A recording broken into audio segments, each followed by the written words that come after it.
আসসালামু আলাইকুম। সবাই কেমন আছেন? নিশ্চয়ই অনেক ভালো। আমিও আলহামদুলিল্লাহ অনেক ভালো। রাত বাজে 11টা। এখন আমার সাহেব বলছেন গরুর গোশত রান্না করা আছে, একটুখানি কয়েকটা চিট রুটি বানাও বা চিট পিঠা কি বলে, হ্যাঁ? তো মানে ওনার এরকম ভাব যে যখন তখন আমি মানে কয়েকদিন পর পর পাটিসাপটা বানালাম, তারপরে ভাপা পিঠা এবার এখনো বানাই নাই। ভাপা পিঠা কিনে এনে খেয়েছি। আহ, বানাবো ইনশাল্লাহ। কিন্তু মানে ছিটরুটি এমন ভাবে বললেন যে আমি একদম সব সময় ছিটরুটি বানাই আর কি, যে পিঠা সকালেও পিঠা বানাই বিকালেও পিঠা বানাই। ব্যাপারটা তো এরকম না, তারপরে আমি মানে চেষ্টা করছি আর কি। আমি জানি ছিটরুটি কিভাবে বানায়, তারপরেও আমি জানি না ফাইনালি কেমন হবে। আটাটা গোলার উপর নির্ভর করে।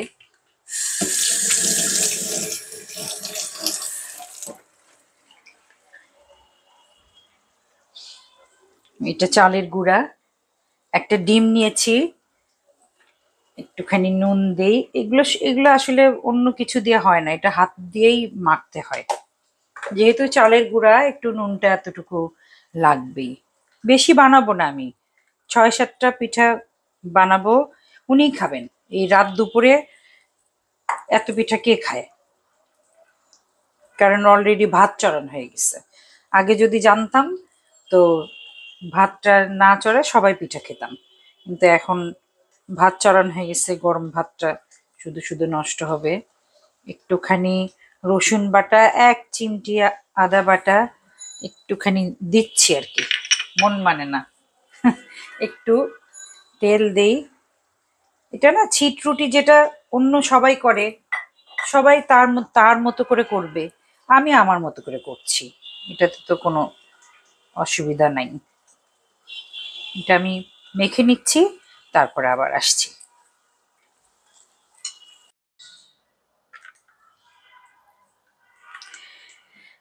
এই ব্যাটারটা এরকম হবে যে না ঘন না পাতলা, এই যে এরকম।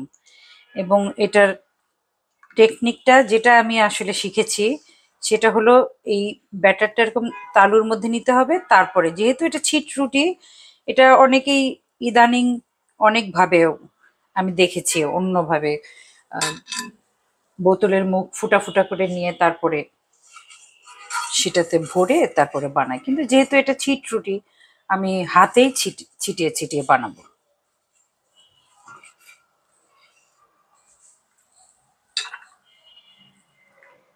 বিসমিল্লাহ।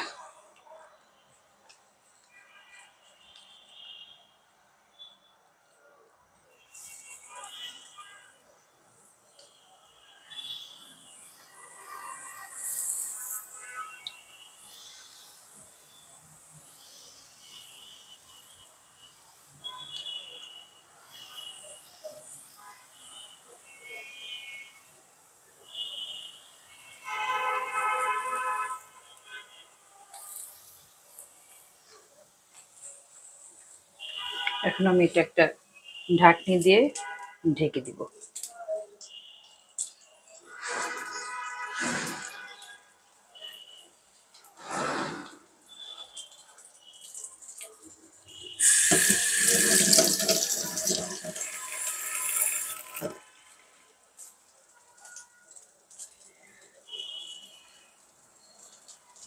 আমি যেটা পিঠা বানানোর জন্য যে চালের গুঁড়িটা ব্যবহার করি সেটা আতপ চাল দিয়েই সবাই পিঠা খায়, কিন্তু আমি পিঠা বানানোর সময় আহ, একটুখানি আতপ চাল আর বেশিরভাগ সিদ্ধ চাল একসাথে ভিজিয়ে রেখে দেই ঘন্টাখানেক, তারপরে সেটা উঠিয়ে শুকনা করি।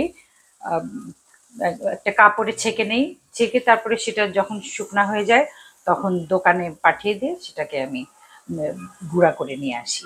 আবার যদি অল্প হয় যে আমার 1 পট চালের একটা পিঠা আমি খাবো, তো তখন আমি সেটা অনেক বেশি কিছু মানে দোকানে পাঠাই না, তখন এতটুকু তো আর দোকানে পাঠানো যাবে না।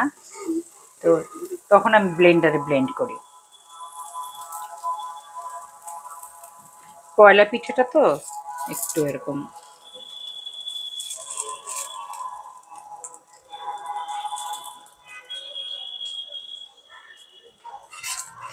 পিঠা বানাতে চুলার আশপাশ নষ্ট হবেই, কিচ্ছু করার নাই।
একটু ঢেকে দিলে একটু বাষ্প হচ্ছে, আমার মনে হয় এমনিতেই হবে।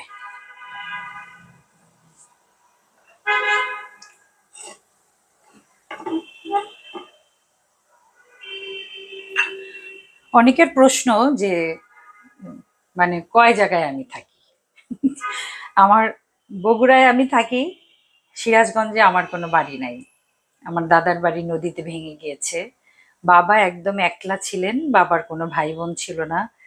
তো পরে চাকরি জীবনে যে ব্যস্ততা থাকে, বাবার মানে নদী ভাঙার পরে বাড়িটা যখন ভেঙে যায়, তখন বাবার বাড়িটারি করেন নাই। বাবার বাড়ি মাদার টেকে, সেটা তো বাবার বাড়ি। আর এটা আমার ঢাকার বাসা।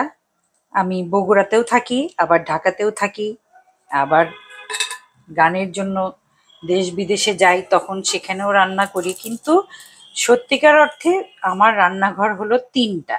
একটা হলো বগুড়াতে একটা ওপেন রান্নাঘর, একটা ঘরের মধ্যে শুধু দুইজন হাজবেন্ড ওয়াইফ বা খুব হলে বাচ্চা কাচ্চা, মানে ছোট করে আয়োজন রেগুলার খাওয়ার জন্য একটা ছোট একটা রান্নাঘর, আর বাইরে একটা ওপেন রান্নাঘর, আর এই যে ঢাকার বাসায় এটাও রেগুলার একটা রান্নাঘর। এই আমি খুব সাদামাটা মানুষ, আমার খুব সাদামাটা জীবন, কিন্তু আমি শৌখিনও বটে। আমার যতটুকু সামর্থ্য তার মধ্যে ছোটখাটো যা শখ সেগুলো পূরণ করার চেষ্টা করি। আর এই যে রান্না, আপনারা অনেকেই বলেন, কটাক্ষ করেই হোক বা খুব বিস্মিত হয়েই হোক, যে মানে এখন আপনি রান্নাও করেন। এটা এটা ভুল কথা। সারা জীবন আমি রান্না করেছি। আমার পরিবারের মানুষরা এবং আশেপাশে যারা সারাউন্ডেড যারা, তারা সবাই জানেন যে আমি রান্না করি এবং রান্না করতে পছন্দ করি। তো এমন না যে গানের জীবনটা একটু, হয়তো সবসময় শিল্পীদের একটা নির্দিষ্ট সময় থাকে, ব্যক্তিগত সময় বা নিজস্ব একদম আসল সময়। সেই সময়টা যদি আমি পার হয়েও এসে থাকি, তো সেটা নিয়ে কথা বলার আসলে কিছু নাই।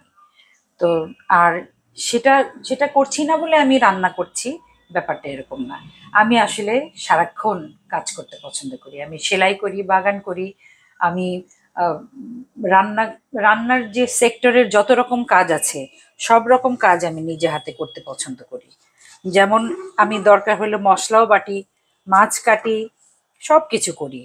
তো সেখানে এখন যে প্ল্যাটফর্মটা হয়েছে আপনাদের সাথে সরাসরি শেয়ার করার, সেটা আমি করি। আমি আর আর দুই তিনটা পিঠা হলে আমি আবার আসছি।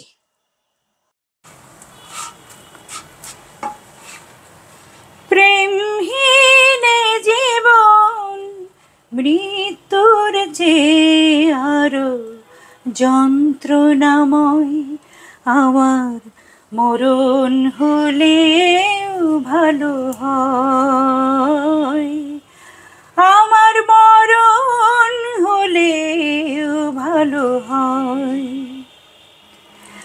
প্রেমহীন জীবন মৃত্যুর চেয়ে আরো যন্ত্রণাময়, আমার মরণ হলেও ভালো হয়, আমার মরণ হলেও ভালো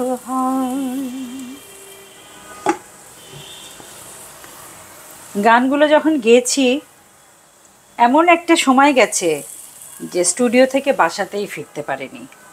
কোনো দিন মিলু ভাইয়ের সাথে, কোনো দিন কিশোরদার সাথে, ওনাদের সাথেই বেশি গেয়েছি। এর পরবর্তী সময়ে আসিফের সাথে, মুনির খানের সাথে, এসআই টুটুলের সাথে গিয়েছি। তো বাসায় ফিরতে পারিনি। ফাঁকে ফাঁকে বাসায় আসতাম বা রাত্রে ঘুমানোর সময়টুকু, এই ছাড়া সব সময় স্টুডিওতেই আমাদের জীবন কেটেছে। তো আপনারা যখন বলেন না যে রান্না করতে করতে একটু গান গাবেন, তো গান গাইতে গেলে আবেগপ্রবণ হয়ে যাই। কারণ আমার সেই গানের সাথীরা বলা যায় কেউই নাই। সেটা একদম ছোট ভাই যারা বা সমবয়সী যারা, আসিফ, মনির খান, তারা ছাড়া মানে যেরকম বেশিরভাগ গান করেছি কিশোরদার সাথে, বেশিরভাগ গান স্টেজ পারফরমেন্স করেছি সুবীরদার সাথে, তারপরে মিলু ভাই ছিলেন, তারা কেউ নাই। এবং সুরকার শ্রদ্ধেয় আলাউদ্দিন আলী, শ্রদ্ধেয় আহমেদ ইমতিয়াজ বুলবুল, শ্রদ্ধেয় আলম খান, এবং যাদের শিল্পীদের নাম বললাম সবাই আমার শ্রদ্ধেয়। তাদের সাথে যে কাজ করেছি এবং বেশিরভাগ সময় শ্রুতি স্টুডিওতে কাজ করেছি, তো সেই জায়গা স্টুডিওটাও নাই, সেই জীবনটাই, সেই জীবনের যেন পার্ট চুকে গেছে। আমি আসলে সত্যিকার অর্থে কি বলবো, আমি এই দুঃখগুলো ভোলার জন্যই ব্যস্ত থাকার চেষ্টা করি। আপনারা মনে করেন, আপনারা ভাবেন অন্যটা পয়সা ইনকামের জন্য। আল্লাহ আমাকে যা দিয়েছেন ইনশাল্লাহ 2 মুঠ ভাত আমি খেতে পারবো, খেয়ে পরে পরিবার সহ বেঁচে থাকতে পারবো। কিন্তু আমার তো তাদের কথা মনে হয়, আমার স্টুডিওর কথা মনে হয়, আমার রেকর্ডিস্ট আমাদের সাইদ ভাই এবং অন্য স্টুডিওর যারা আছে তাদের কথা মনে হয়। মনে হতেই পারে, হওয়াটাই স্বাভাবিক। আপনাদের মনে হয় না? তো যাই হোক, তারপরেও আমি আপনাদের যত রকম অনুরোধ আছে গানের একটা একটা করে গেয়ে শোনাবো। বেশি ভালো লাগে যখন বগুড়া যাই, বগুড়ার বাড়িতে তখন গানটা গাইতে ভালো লাগে। এখানে ঢাকার বাসায় দেখেন না ট্রাক প্যাঁপও করতেছে। গানের তো একটা মুডেরও ব্যাপার আছে। তো ইনশাল্লাহ আমি শীঘ্রই যাব বগুড়া, তখন আবার আস্তে আস্তে গান গেয়ে শোনাবো।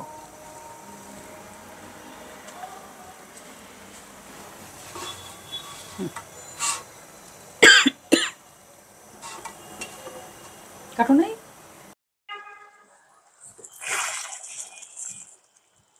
আমার 5-6টা পিঠা, ছিট রুটি কমপ্লিট।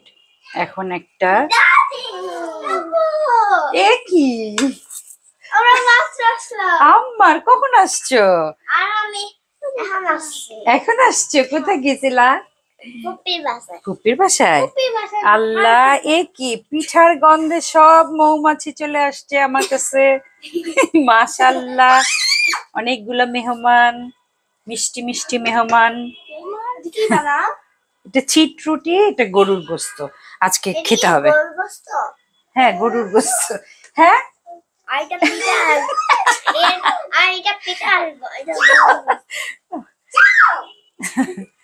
যাই হোক, হয়ে গেল ছিট রুটি, চালের আটার ছিট রুটি আর গরুর গোস্তের ঝোল।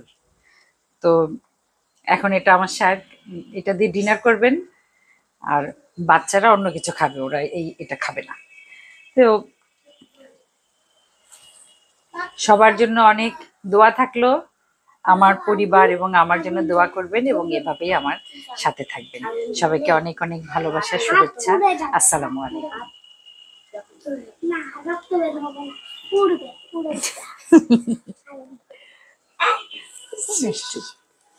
আমি একটু আগে আসলাম।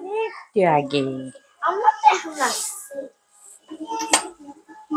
আমরা দাপট দিয়ে এখন আসছি। হ্যাঁ, কোথায় গেছিলা? হারফিতে।